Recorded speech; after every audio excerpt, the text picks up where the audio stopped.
Hai sahabat belajar engineer, hampir setiap hari kita menggunakan peralatan listrik.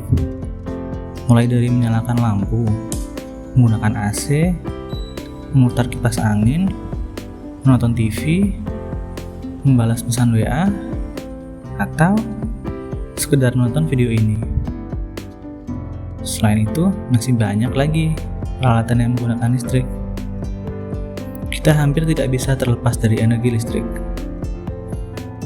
Tapi, seberapa kenal kita dengan listrik? Melalui video ini, mari kita belajar bersama untuk lebih mengenal listrik.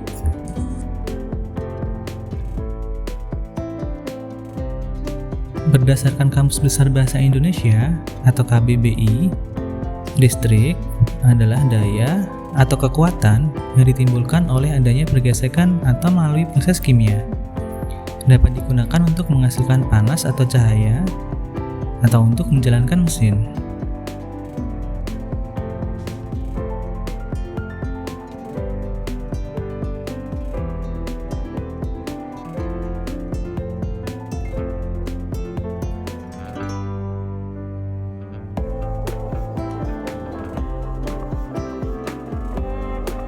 Untuk memahami listrik, kita perlu mengenal 3 hal utama yang saling berkaitan, yaitu tegangan, arus, dan hambatan. Ketiga hal ini saling berkaitan dan ditulis oleh hukum Ohm dengan rumus sebagai berikut. I sama dengan V per R, di mana I melambangkan arus atau current dengan satuan ampere, V melambangkan beda potensial atau tegangan atau voltage dengan satuan volt, dan R melambangkan hambatan atau resistance dengan satuan ohm yang dilambangkan dengan omega.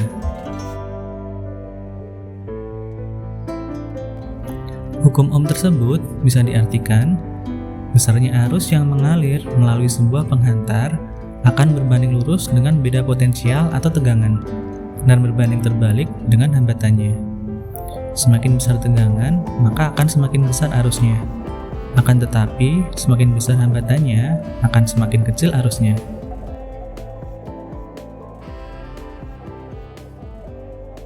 Antara arus, tegangan, dan hambatan saling berkaitan.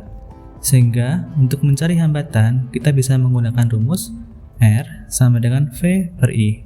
Dan untuk mencari nilai tegangan, kita bisa menggunakan rumus V sama dengan I kali R. Agar lebih mudah mengingatnya, kita bisa menggunakan gambar berikut. Ya, meskipun bisa dirasakan, tetapi kita tidak bisa melihat secara langsung bentuk listrik. Oleh karena itu, memang agak sulit untuk memahami listrik. Agar kita bisa lebih mudah memahami listrik, kita perlu menganalogikan listrik ke dalam bentuk lain. Meski tidak sama persis, tapi kita bisa menganalogikan listrik seperti air.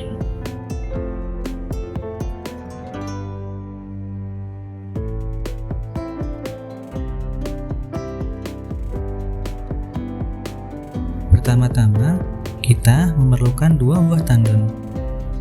Tandon pertama adalah tandon A yang berisi air, sedangkan tandon kedua adalah tandon B yang kosong. Tekanan di tandon A akan lebih besar daripada tekanan di tandon B. Air akan mengalir dari tempat yang bertekanan tinggi ke tempat dengan tekanan yang lebih rendah, atau dari tandon A ke tandon B. Tapi, agar air bisa mengalir, kita memerlukan instalasi air atau pipa.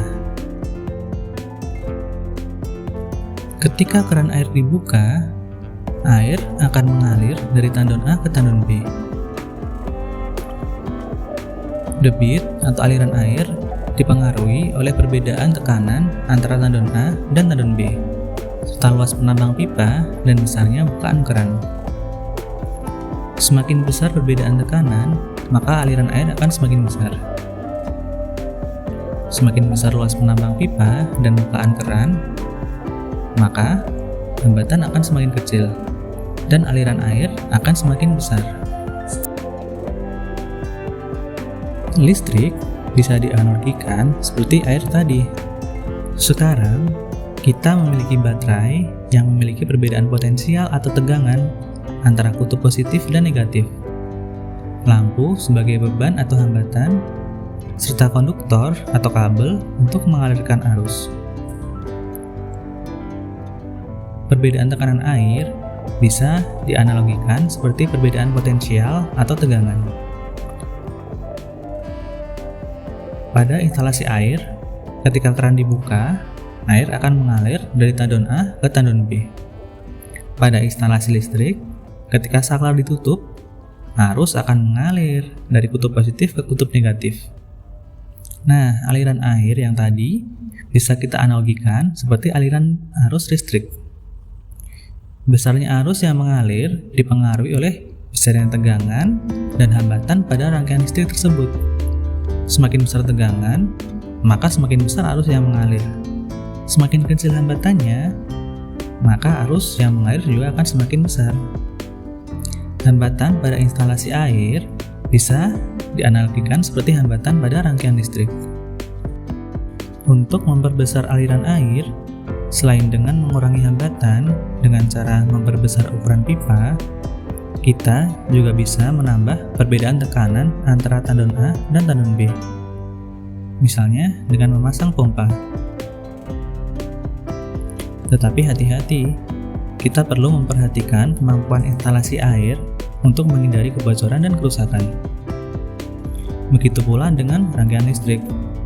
Untuk memperbesar nilai arus, selain dengan mengurangi hambatannya, kita juga bisa memperbesar tegangannya.